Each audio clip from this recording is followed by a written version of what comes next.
કેમ છો વિદ્યાર્થી મિત્રો? મજામાં ને? ઓકે.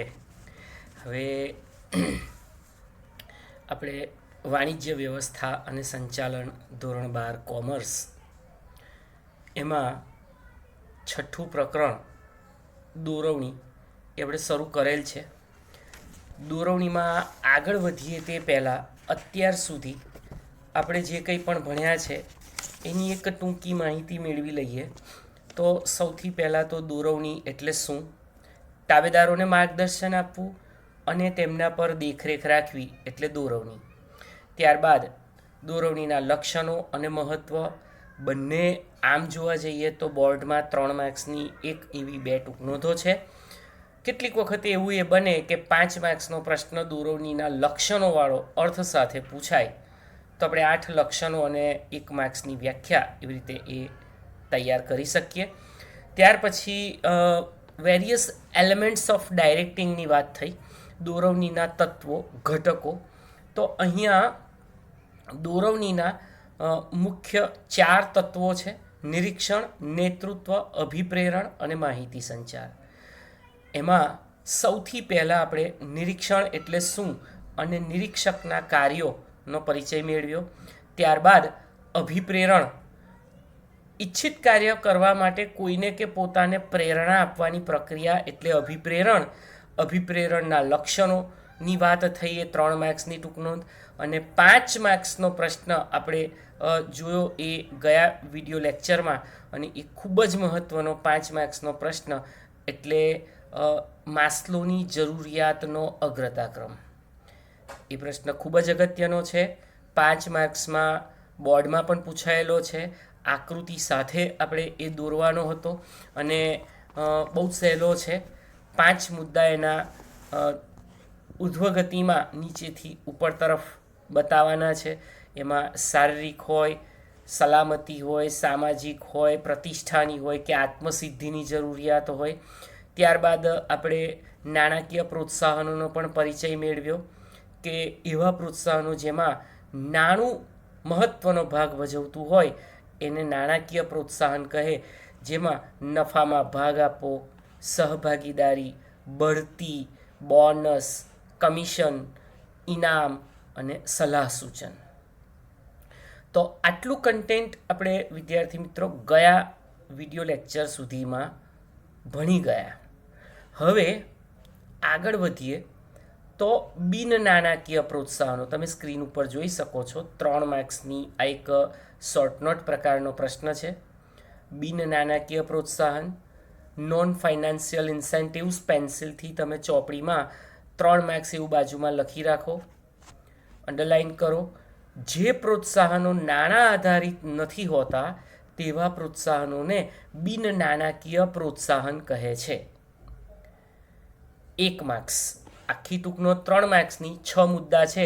આપણે 6 મુદ્દા કરવા પડે અને કોઈ ક્રમ જરૂરી નથી. તમને યોગ્ય લાગે એ મુદ્દો આગળ પાછળ પણ કરી શકો. હા, કન્ટેન્ટ સહેજ જે તૈયાર કરો એ એના વિષય વસ્તુ લખાણ તમારું વિષય વસ્તુ સાથે સુસંગત હોવું જોઈએ.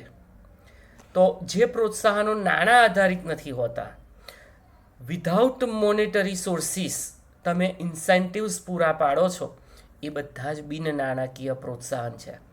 બિન નાણાકીય પ્રોત્સાહનો પણ કર્મચારી અને કામદારોનો કાર્યજુસ્સો વધારે છે, ઉત્સાહ વધારે છે, કાર્યક્ષમતામાં પણ વધારો કરે છે અને અલ્ટિમેટલી કંપનીને એનાથી પણ બેનિફિટ થાય છે, ફાયદો પ્રાપ્ત થાય છે અને સાથે સાથે નક્કી કરેલા લક્ષ્યાંકો નિર્ધારિત સમયમાં કંપની સિદ્ધ કરી શકે છે. તો આવા બિન નાણાકીય પ્રોત્સાહનોની આપણે વાત કરીએ તો સૌથી પહેલું નોકરીની સલામતી. કર્મચારીઓને ફક્ત વેતન જ મળે એ અગત્યનું નથી ભાઈ, પણ નોકરીની સલામતી ખૂબ અગત્યની છે. પગાર વધારે હોય પણ જોબ સિક્યોરિટી ન હોય, ક્યારે છૂટા કરી દે, કાલથી નથી આવવાનું એવી સૂચના મળે, તો એ એના માટે સતત ટેન્શન અને માનસિક તણાવવાળું પરિબળ ગણાય. એટલે નોકરીની જો સલામતી એને મળી જાય તો એ ખૂબ જ ઉત્સાહથી કામ કરે. એને એક વાતનો સંતોષ થાય કે એની જોબ પરમેનન્ટ છે અને એ જોબમાંથી એને છૂટો કરવામાં નહીં આવે તો એ ખૂબ જ ઉત્સાહપૂર્વક અને જુસ્સાથી કામ કરશે. સાથે સાથે એકમનું ઉત્પાદન પણ વધતું જશે. બીજો મુદ્દો છે કામની કદર અને સન્માન. જે કર્મચારીઓ એકમ દ્વારા નિર્ધારિત કરેલ ઉત્પાદનના લક્ષ્યાંકો સમયસર અને કરકસરપૂર્વક સિદ્ધ કરતા હોય તેવા કર્મચારીઓને જાહેરમાં એમનું સન્માન કરો ભાઈ. થશે શું? આવા કર્મચારીઓ તો પ્રોત્સાહિત થશે જ, પણ અન્ય કર્મચારીઓમાં પણ કામ કરવાની પ્રેરણા જાગશે. એટલે શ્રેષ્ઠ કર્મચારીઓ પોતાની શ્રેષ્ઠતા ટકાવી રાખશે અને અર્ધકુશળ કે બિનકુશળ કર્મચારીઓ શ્રેષ્ઠતા મેળવવાનો પ્રયત્ન કરશે. કારણ કે એક કર્મચારી, એક કામદારનું તમે જાહેરમાં સન્માન કર્યું છે, કદર કરી છે. અહીં નાણાંનો ઉપયોગ નથી થતો, પણ જાહેરમાં તમે કર્મચારીના સંદર્ભમાં બે વાક્યો બોલો છો, એનું સન્માન કરો છો, એના કામની શૈલી જે છે એના વખાણ કરો છો, તો 100% એ વધુ સારું અને સાતત્યપૂર્ણ કામ આપવા માટે પ્રેરાશે. એટલે આ બીજો મુદ્દો કામની કદર અને સન્માન. ત્રીજું, જવાબદારીની સોંપણી. કર્મચારીઓને કાર્યમાં પ્રોત્સાહિત કરવા માટે અધિકારીઓ દ્વારા તાબેદારોને કે અન્ય કર્મચારીઓને તાલીમ અને દોરવણી આપવાની વિશેષ જવાબદારી સોંપવામાં આવે છે. વિચાર કરજો. આવી જવાબદારી સોંપીશું ને તો કર્મચારીઓને વિશ્વાસ વધશે, વધુ સારું કામ કરવાની પ્રેરણા મળશે. એ લોકો એવું વિચારશે કે બાકીના બધા જ કર્મચારીઓ કરતાં હું કંઈક શ્રેષ્ઠ છું એવું મેનેજમેન્ટ માને છે અને આ જવાબદારીવાળું કામ મને સોંપ્યું છે, એટલે હું આ કામ પૂરી નિષ્ઠાથી અને પૂરી કાર્યક્ષમતાથી કરીશ. તો જ્યારે તમે કોઈ કામની જવાબદારી સોંપો છો ને ત્યારે પણ કર્મચારીને પ્રોત્સાહન મળે છે, એ મોટિવેટ થાય છે. આ પણ એક નોન ફાઇનાન્શિયલ ઇન્સેન્ટિવ્સ ગણાય. ત્યાર પછી સલાહકાર. જ્યારે કર્મચારીઓમાં શ્રેષ્ઠ કાર્યશૈલીનું સાતત્ય લાંબા સમય સુધી જાળવી રાખે ત્યારે તેના અનુભવનો લાભ લેવા માટે કાર્ય સંબંધી કોઈ નીતિઓ ઘડવાની હોય ને કંપનીએ, ત્યારે એનો મંતવ્ય, એનું ઓપિનિયન લેવામાં આવે છે. જો આવું થાય તો એક કર્મચારી એવું વિચારશે કે he or she is the most important part of the management body. કારણ કે એનું મંતવ્ય લેવામાં આવ્યું છે, એને પૂછવામાં આવ્યું છે કે આમાં આપણે કેવી રીતે આગળ વધી શકીએ, આમાં આપણે આ નિર્ણય લેવો છે તો તમારા સજેશન શું છે. તો આવી રીતે પણ તે પોતે કંપનીનો એક મહત્વનો હિસ્સો છે એવું અનુભવે છે અને સાથે સાથે એને કામ કરવાની પ્રેરણા મળે છે. ત્યારબાદ સલાહ લઈ લીધી. હવે કલ્યાણકારક પ્રવૃત્તિઓ અને સુવિધાઓ, welfare activities and facilities provided to the employee. કર્મચારીઓ માટે કરવામાં આવતી કલ્યાણકારક પ્રવૃત્તિઓ જે છે અને જે સુવિધાઓ છે એ પણ કામ કરવા માટે એને ખૂબ પ્રોત્સાહિત કરે છે. જેમ કે ફક્ત વેતન ન આપો, તબીબી સેવા પણ આપો, મેડિકલ ટ્રીટમેન્ટ. સસ્તી કેન્ટીનની સુવિધા આપો, જ્યાં એને ખૂબ જ વાજબી અથવા ઓછા દરોએ એને જમવાનું મળે. એના લંચ, એના ડિનર, એના બ્રેકફાસ્ટની પણ ત્યાં સુવિધા હોય. પુસ્તકાલયની સગવડ આપો કે જ્યાંથી એ પોતાના વાંચનની અભિલાષા સંતોષી શકે અને પુસ્તકો વાંચી અને જ્ઞાન સમૃદ્ધ કરી શકે. સાથે સાથે પગાર સહિત એને રજા આપો, કેઝ્યુઅલ લીવ. રમતગમત અને મનોરંજન પ્રવૃત્તિઓ સાથે સાથે કામ દરમિયાન જ એને તાલીમ આપો, જેથી એની રુચિ, કુશળતા અને યોગ્યતામાં પણ વધારો થાય. આવી અસંખ્ય કલ્યાણકારક પ્રવૃત્તિઓને એને લાભ આપો. તેનાથી ફાયદો શું થશે? કર્મચારીઓનો ખંત, ઉત્સાહ અને ધગસ વધશે. કાર્યક્ષમતાથી એ પોતાનું કામ કરશે. આ પણ કંપની માટે બેનિફિશિયરી છે. તો આવી અનેક સુવિધાઓ, વિદ્યાર્થી મિત્રો, આ મુદ્દામાં તમે 3-4 સુવિધાઓ લખો તો પણ ચાલશે.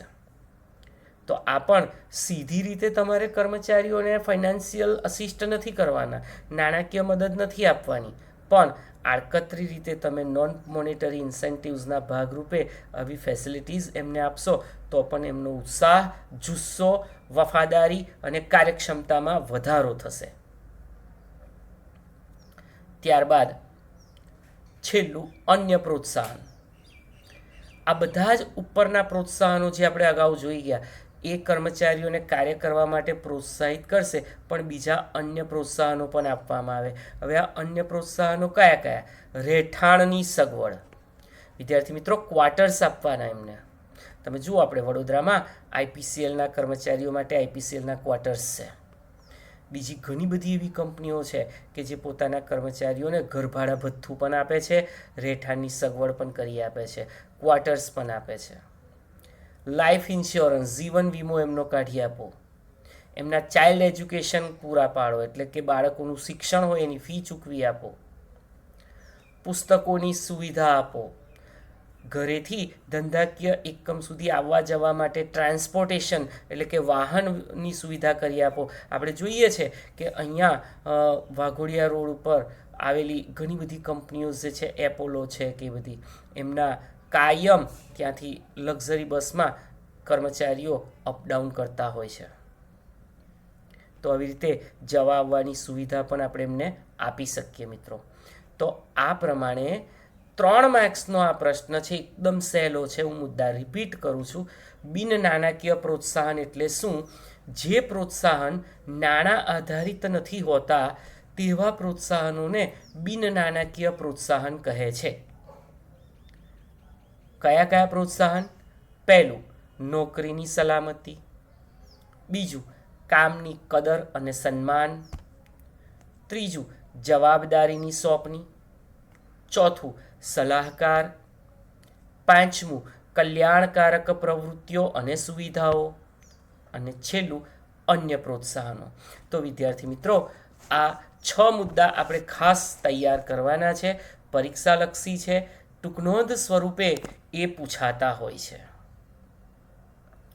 હવે આપણે વાત કરીએ છીએ નેતૃત્વ, લીડરશિપ. આ નેતૃત્વ એ દોરવણીનું આગલું ઘટક છે.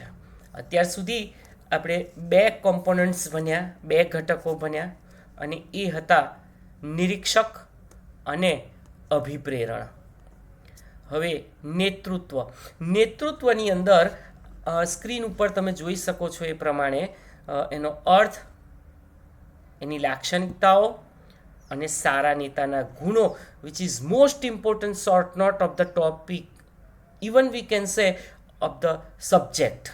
દર વર્ષે પૂછાતી હોય છે સારા નેતાના ગુણો. તમે જોઈ શકો છો સ્ક્રીન ઉપર સૌથી નીચે મોસ્ટ ઇમ્પોર્ટન્ટ કરી 3 માર્ક્સમાં એ દર્શાવેલી છે. ખૂબ જ અગત્યની છે અને બહુ જ સહેલી છે. વિવિધ રીતો એ પૂછાય છે. 3 માર્ક્સમાં 3 મુદ્દાની અંદર આવતા જુદા જુદા શબ્દો, ગુણો, ક્વોલિટીઝ બતાવવાની છે. અને કેટલીક વાર કોઈ પણ 1 ગુણ 1 માર્ક્સમાં પૂછાય, 2 ગુણ 2 માર્ક્સમાં પૂછાય. એટલે એટલી અગત્યની આ એક ટૂંકનોંધ છે જેની ચર્ચા આપણે આજે કરીશું. અને એ નેતૃત્વ પૂરું થાય પછી છેલ્લું ઘટક એટલે માહિતી સંચાર, એના લક્ષણો, એની પદ્ધતિઓ, વૈધિક અવૈધિકની લાક્ષણિકતાઓ અને એનો તફાવત, અને ત્યાર પછી એમાં આવતા અવરોધો દૂર કરવા. એ આખો પોર્શન જે છે એ માહિતી સંચારનો છે, દોરવણીનું છેલ્લું ઘટક. એ આપણે નેક્સ્ટ વિડીયો લેક્ચરમાં જોઈશું. અત્યારે આપણે 9 કોમ્પોનન્ટ્સ શરૂ કરીએ છીએ. એ છે તત્વ, દોરવણીનું તત્વ એટલે નેતૃત્વ. વિદ્યાર્થી મિત્રો, જ્યાં વ્યક્તિઓનું જૂથ હોય ત્યાં નેતાગીરીનો પ્રશ્ન ઉદ્ભવે છે. ઔદ્યોગિક એકમમાં કર્મચારીઓનું જૂથ કામ કરે. આ જૂથને આપણે નેતાગીરી પૂરી પાડવાની છે. નેતૃત્વ એ શું છે? નેતૃત્વ એ પરસ્પર પ્રોત્સાહિત કરવાની પ્રક્રિયા છે. It's a leadership. નેતૃત્વ દ્વારા વ્યવસ્થા તંત્રની કાર્યક્ષમતા વધારી શકાય છે. વ્યવસ્થા તંત્રનું માળખું આપણે કાયમ માટે ધબકતું રાખી શકીએ છીએ. નેતાગીરી કાર્યક્ષમ વ્યવસ્થા તંત્રની આધારશિલા છે. યાદ રાખજો, જે નેતા છે એનું વલણ, એનું વર્તન એ જૂથના અન્ય સભ્યોના પ્રયત્નોને નિશ્ચિત દિશા બતાવે છે. નિર્ધારિત ધ્યેય અને લક્ષ્યાંકો પ્રાપ્ત કરવા કર્મચારીઓને પ્રોત્સાહન, પ્રેરણા, વિશ્વાસ અને માર્ગદર્શન પૂરા પાડે છે. અને એટલે જ ત્યાં અંડરલાઇન કરો, પેરેગ્રાફની છેલ્લી લીટીમાં કહ્યું છે કે નેતૃત્વ એ અન્ય માટેનું પ્રેરણા સ્ત્રોત છે. કારણ કે અહીંયા બે પક્ષકારો છે, એક નેતા અને એક તાબેદાર. તો તમામ તાબેદારોને પ્રેરણા પૂરું પાડવાનું પ્રેરણા બિંદુ છે નેતા. આપણે એની વ્યાખ્યા ખાસ કરવાની છે. કોઈ પણ ધ્યેય સિદ્ધિ માટે લોકોને સ્વેચ્છાપૂર્વક પ્રયત્ન કરવા, લોકો પર અસર ઉપજાવવાની પ્રવૃત્તિ અને ગુણ એટલે નેતૃત્વ. વિદ્યાર્થી મિત્રો, આ 1 માર્ક્સની વ્યાખ્યા છે. તમે એ બીજા નંબરની વ્યાખ્યા છે એ ખાસ તૈયાર કરી દેશો, ચાલશે. અન્ય વ્યક્તિમાં ધ્યેય સિદ્ધ કરવાની ઈચ્છા જાગૃત કરવાની કળા કે આવડત એટલે નેતૃત્વ. મોસ્ટ ઇમ્પોર્ટન્ટ, ત્યાં પેન્સિલથી 1 માર્ક્સ લખી રાખો, પરીક્ષા લક્ષી છે બિલકુલ. અન્ય વ્યક્તિમાં ધ્યેય સિદ્ધ કરવાની ઈચ્છા જાગૃત કરવાની કળા કે આવડત એટલે નેતૃત્વ. ડૉક્ટર જ્યોર્જ આર ટેરીએ પણ કહ્યું છે કે નેતૃત્વ એ જૂથ ઉદ્દેશોની સિદ્ધિ માટે જૂથ સ્વેચ્છાએ પ્રયત્નો કરે એ રીતે કર્મચારીઓ ઉપર પોતાનો પ્રભાવ પાડવાની એક પ્રવૃત્તિ છે. આ બધી જ વ્યાખ્યાઓને આધારે એ સ્પષ્ટ થાય છે કે નેતા પોતાના જૂથની એક પ્રભાવશાળી વ્યક્તિ છે, જે કોઈ પણ પ્રકારના દબાણ વગર, without any force from anybody, તેમને માર્ગદર્શન આપે છે, પ્રેરણા આપે છે અને સ્વેચ્છાપૂર્વક ઈચ્છિત પરિણામો મેળવે છે. અહીંયા વિદ્યાર્થી મિત્રો, આ આવડતને જ નેતૃત્વ કહેવાય. આપણે 3 ડેફિનેશન જોઈ, એમાં બીજા નંબરની અન્ય વ્યક્તિમાં ધ્યેય સિદ્ધ કરવાની ઈચ્છા જાગૃત કરવાની કળા કે આવડત એટલે નેતૃત્વ. આ વ્યાખ્યા આપણે ખાસ મોઢે કરવાની છે. મેં તમને કહ્યું, પરીક્ષામાં 1 માર્ક્સમાં બી વિભાગમાં બોર્ડમાં પણ આ વારે ઘડીએ પૂછાયેલી છે. નેતૃત્વ એટલે શું? આ કરી જ દેજો. ઓકે, હવે 3 માર્ક્સની એક ટૂંક નોંધ છે, નેતૃત્વની લાક્ષણિકતાઓ. ત્યાં પેન્સિલથી 3 માર્ક્સ લખો. 8 મુદ્દા આપેલા છે. આપણે ઓછામાં ઓછા 6 મુદ્દા કરીએ તો પણ ચાલે. પરીક્ષામાં તમને 6 મુદ્દાની સાચી સમજૂતીના 3 ગુણ મળે છે. ટૂંક નોંધ લખો, નેતૃત્વના લક્ષણો. ચલો, પહેલું લક્ષણ, તાબેદારોનું અસ્તિત્વ. નેતા હંમેશા તાબેદારોને નેતૃત્વ પૂરું પાડે છે. નેતા પોતાના તાબેદારોને નેતૃત્વ પૂરું પાડે છે. એટલે નેતૃત્વનો અમલ કરવો હોય તો તાબેદારો હોવા જોઈએ. શિક્ષક હોય તો વિદ્યાર્થી હોવા જ જોઈએ. વકીલ હોય તો અસીલ હોવો જ જોઈએ. સેમ એવી રીતે નેતા હોય તો તાબેદાર હોવા જોઈએ. તાબેદારોનું અસ્તિત્વ એ પૂર્વ શરત છે. બીજું, સતત પ્રક્રિયા. જ્યાં સુધી એકમનું અસ્તિત્વ હોય ત્યાં સુધી તાબેદારોને નેતૃત્વ પૂરું પાડવું પડે. એવું ના હોય કે ભાઈ ચોક્કસ સિઝનમાં ચોક્કસ નેતૃત્વની પ્રક્રિયા ચાલશે, પછી નેતૃત્વ નહીં, એવું ના હોય. એ કાયમી છે, એ પરમેનન્ટ છે. એકમ રહેશે ત્યાં સુધી નેતૃત્વ રહેશે. ત્રીજો મુદ્દો ખૂબ જ સરસ છે, એક્સેપ્ટન્સ ઓફ લીડરશિપ, નેતૃત્વનો સ્વીકાર. આપણે અગાઉ જોઈ ગયા કે નેતૃત્વ માટે નેતા અને તાબેદારો જરૂરી છે, પણ આ નેતાનો સ્વીકાર તાબેદાર દ્વારા થવો જોઈએ. કારણ કે નેતા દોરવણી આપે છે અને તાબેદારો એને અનુસરે છે, એને ફોલો કરે છે.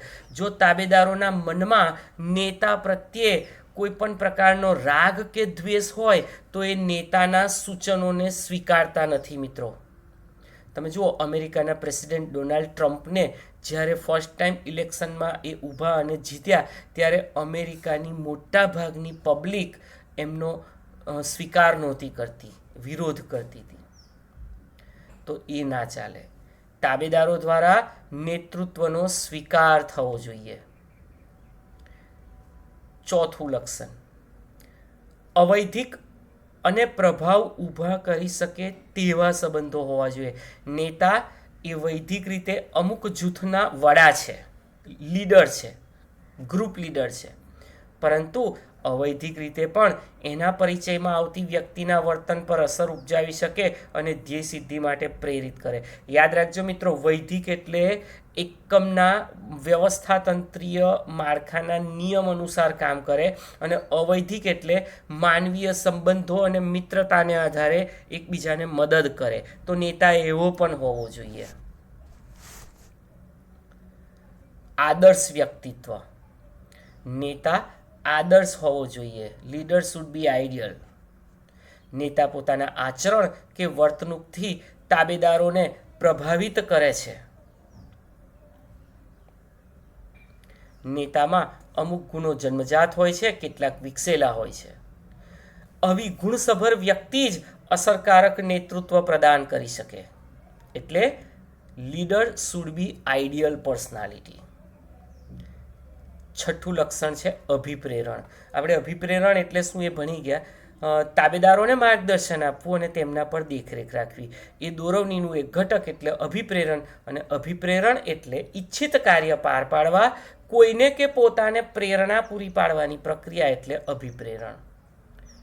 નેતાગીરી તાબેદારોને પ્રોત્સાહિત કરવામાં સમાયેલી હોવાથી તેમના તાબેદારોને પ્રોત્સાહિત કરે છે અને ઈચ્છિત પરિણામો મેળવે છે.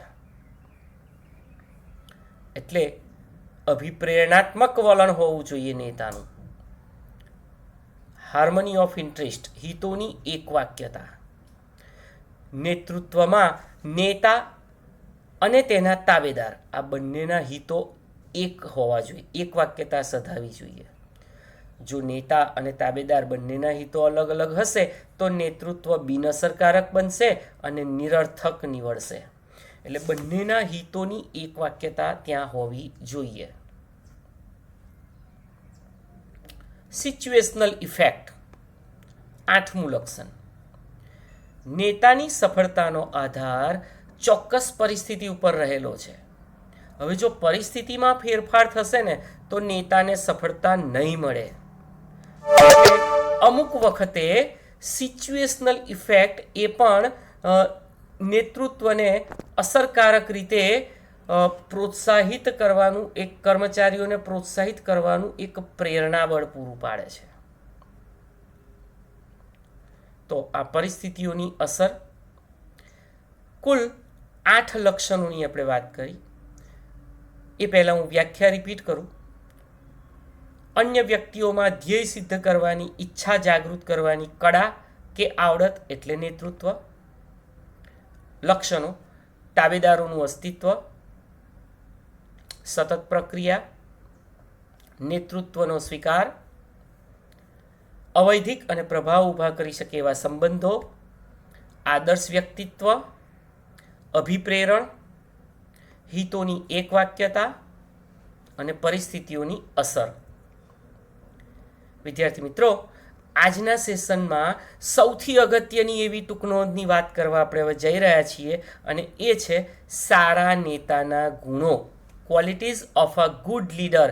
પેન્સિલથી 3 માર્ક્સ અને મોસ્ટ ઇમ્પોર્ટન્ટ એવું લખી દો.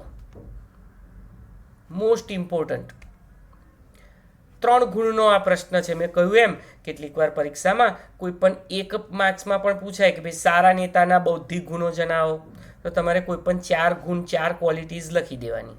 એટલે આપણે એક કામ કરીશું, બધામાંથી ઓછામાં ઓછા 4 ગુણ તો યાદ રાખીશું જ રાખીશું. અને 3 માર્ક્સની ટૂંકનોંધ પૂછાય તો ફક્ત આ 3 ટાઇટલ અને 3 ટાઇટલની અંદર 4, 5 ક્વોલિટીઝ જેટલી યાદ રહે એટલી આપણે રાખવાની અને એ લખી દેવાનું. વચ્ચે સપ્લિમેન્ટરીમાં ટાઇટલ કરી દેવાનું સારા નેતાના ગુણો. નંબર 1 એની અંદર 5, નંબર 2 એની અંદર 4, 5 અને નંબર 3 એની અંદર 4, 5 ક્વોલિટી લખો એટલે જોરદાર 3માંથી 3 માર્ક્સ મળે. ભાઈ આમાં માર્ક્સ નહીં કપાય. પહેલો ગુણ શારીરિક ગુણ, ફિઝિકલ ક્વોલિટી. એક પ્રભાવશાળી નેતા માટે સારી તંદુરસ્તી એ પૂર્વ જરૂરિયાત છે. ફિઝિકલ ફિટ હોવો જોઈએ નેતા. આ ઉપરાંત એનો બાંધો, ફિઝિકલ ફિટનેસ, આકર્ષક સૌંદર્ય, શાંત અને આનંદી સ્વભાવ એ મદદનીશોને કામ કરવા માટે પ્રેરણા પૂરી પાડે છે, કાર્યપ્રેરણા આપે છે. એટલે પછી નેતા જ બિલકુલ શરીરે પણ દુબળો હોય, બોલવાનું પણ ન ફાવતું હોય, ત્યારે તાબેદારોને એના નેતૃત્વથી જુસ્સો ના મળે, નિરાશા મળતી હોય છે. બીજો ગુણ છે બૌદ્ધિક ગુણ. સારો નેતા એ બૌદ્ધિક શક્તિ ધરાવતો હોવો જોઈએ, intelligent. Good leader should be intelligent. બૌદ્ધિક ગુણોમાં શું આવે? નિર્ણય શક્તિ, ડિસિઝન પાવર, માનસિક ક્ષમતા, મેન્ટલ એબિલિટી, ગ્રહણ શક્તિ, એક્સેપ્ટિંગ પાવર હોવો જોઈએ એનામાં, સાયન્ટિફિક પોઈન્ટ ઓફ વ્યૂથી દરેક વસ્તુ ઉકેલે, વૈજ્ઞાનિક દ્રષ્ટિકોણથી વિચારનારો હોવો જોઈએ, નવું જ્ઞાન મેળવવા હંમેશા તૈયાર હોવો જોઈએ, તર્કશક્તિ, લોજિક પાવર, દીર્ઘદ્રષ્ટિ, લોંગ સાઇટ અને વિવિધ કૌશલ્યો પણ હોવા જોઈએ એનામાં. વક્તૃત્વની કળા, ગણન કૌશલ્ય, આંતરસંબંધોનું જ્ઞાન અને માનવીય કૌશલ્યો, આ બધાનો સમાવેશ બૌદ્ધિક ગુણોમાં થાય છે. મિત્રો, આ બધા જ ગુણોમાંથી ઓછામાં ઓછા આપણે 4-5 ગુણો યાદ રાખી વગેરે લખી દઈશું તોય વાંધો નહીં, પણ કરવા તો પડશે જ. અને બીજી એક વાત, આ ગુણના જે શબ્દો છે એ શબ્દો તમારે સમજાવવાના નથી, એ સીધા લખી દેવાના કે ભાઈ બૌદ્ધિક ગુણોમાં કઈ કઈ બાબતો, તો કે નિર્ણય શક્તિ, માનસિક ક્ષમતા, ગ્રહણ શક્તિ, વૈજ્ઞાનિક દ્રષ્ટિકોણ, નવું જ્ઞાન મેળવવાની તૈયારી, તર્કશક્તિ, દીર્ઘદ્રષ્ટિ, ગણન કૌશલ્ય, વક્તૃત્વ કળા, આંતરસંબંધોનું જ્ઞાન, માનવીય કૌશલ્યો વગેરેનો સમાવેશ થાય. આવું લખી દો, ચાલે. ત્યાર પછી ત્રીજો અને છેલ્લો ગુણ એટલે માનસિક ગુણ. આ સાયકોલોજીકલ ક્વોલિટી છે. મનોવૈજ્ઞાનિક ગુણોમાં પ્રભાવશાળી વ્યક્તિત્વ, એની પર્સનાલિટી એક્સ્ટ્રા ઓર્ડિનરી હોવી જોઈએ, લીડરની, નેતાની. ઉત્સાહથી ભરેલો હોવો જોઈએ, એન્ટરપ્રેન્યોર હોવો જોઈએ, લીડર શુડ બી એન્ટરપ્રેન્યોર, સાહસિક હોવો જોઈએ, એનામાં સહકારની ભાવના હોવી જોઈએ, બુદ્ધિ ચાતુર્ય તો જોઈશે જ જોઈશે, પણ કાર્યમાં રુચિ, ઇન્ટરેસ્ટેડ હોવો જોઈએ. હવે નેતાને જ જો કાર્યમાં રુચિ ન હોય તો એ તાબેદારોને કેવી રીતે ગાઈડ કરશે? તાબેદારો કેવી રીતે એને ફોલો કરશે? એટલે એને કાર્યમાં રુચિ હોવી જોઈએ, લાગણીસભર હોવો જોઈએ, પોતાના તાબેદારો પ્રત્યે લાગણીથી જોડાયેલો હોવો જોઈએ, એનામાં વિવેક વર્તન હોવું જોઈએ, બિહેવિયર, ગુડ બિહેવિયર હોવું જોઈએ, વેલ બિહેવ હોવું જોઈએ. તો આ બધા જ એના માનસિક ગુણો છે. માનસિક રીતે ડિસ્ટર્બ થયેલો જો નેતા હોય તો એ પોતાના તાબેદારોને અસરકારક નેતૃત્વ નથી આપી શકતો. એટલે કહ્યું છે કે મનોવૈજ્ઞાનિક ગુણોમાં એનું એક તો વ્યક્તિત્વ પ્રભાવશાળી હોવું જોઈએ, એ ઉત્સાહસભર હોવો જોઈએ, એ સાહસિક હોવો જોઈએ, સહકારની એનામાં ભાવના હોવી જોઈએ, બુદ્ધિ ચાતુર્યથી ભરપૂર હોવો જોઈએ, કાર્યમાં રસ અને રુચિ દાખવે એવો કાર્યરુચિવાળો હોવો જોઈએ, લાગણીસભર અને વિવેક વર્તન એના તાબેદારો પ્રત્યે સારા હોય એવો નેતા હોવો જોઈએ. તો વિદ્યાર્થી મિત્રો, આ 3 પ્રકારની ક્વોલિટીઝ એ ગુડ લીડર માટે ખૂબ જ અગત્યની છે. તો જ એ પોતાના તાબેદારોને અસરકારક નેતૃત્વ પ્રદાન કરી શકશે.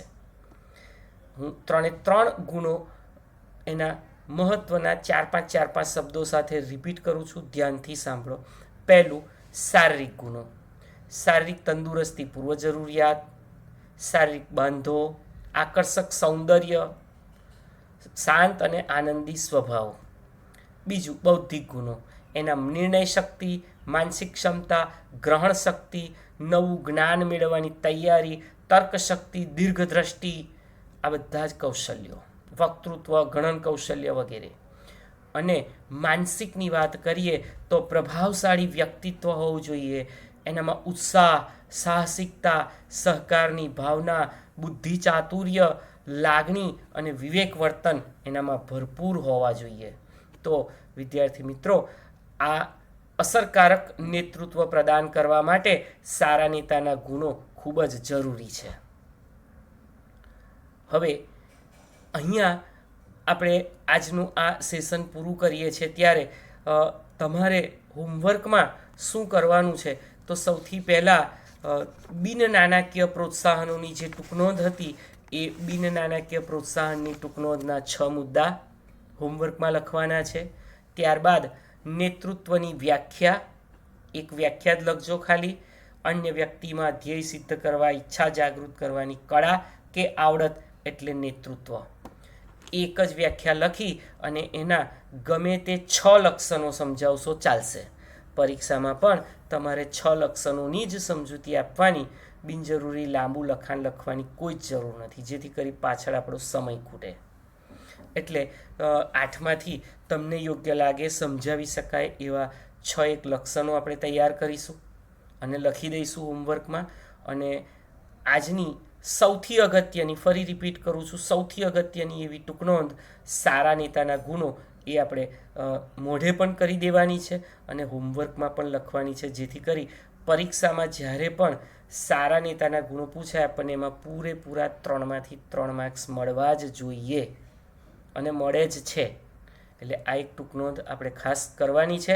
હવે પછીના વિડીયો સેશનમાં આપણે માહિતી સંચાર, અર્થ લક્ષણો અને એની વિવિધ પદ્ધતિઓનો પરિચય મેળવીશું. તો હોમવર્ક કરવાનું ભૂલતા નહીં. સાથે સાથે તૈયારી પણ કરો, મુદ્દા તૈયાર કરો અને હોમવર્ક ખાસ લખજો. જે ચાલ્યું હોય એટલું એટલીસ્ટ હોમવર્ક આપણે રોજે રોજનું પૂરું કરવાનું જ છે. લખવાની પ્રેક્ટિસ નહીં રાખીએ તો પરીક્ષામાં, બોર્ડની પરીક્ષામાં તકલીફ પડે છે ભાઈ. એટલે આ એક ખાસ કાળજી રાખજો. Thank you.